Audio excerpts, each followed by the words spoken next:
Карабекова Олжан Китеш-кызы, учитель русского языка и литературы школы-гимназии номер 7 Туран Жетысайского района.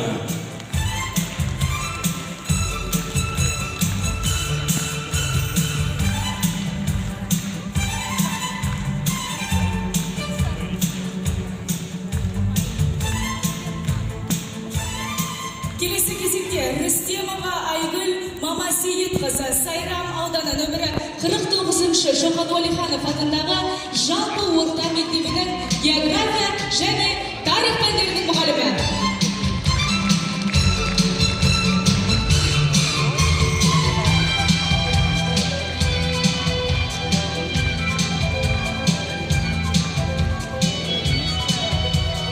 Түркістан облысының педагогтарына тағы да бір қошемет көрсетіп қояйықшы. Көп рахмет.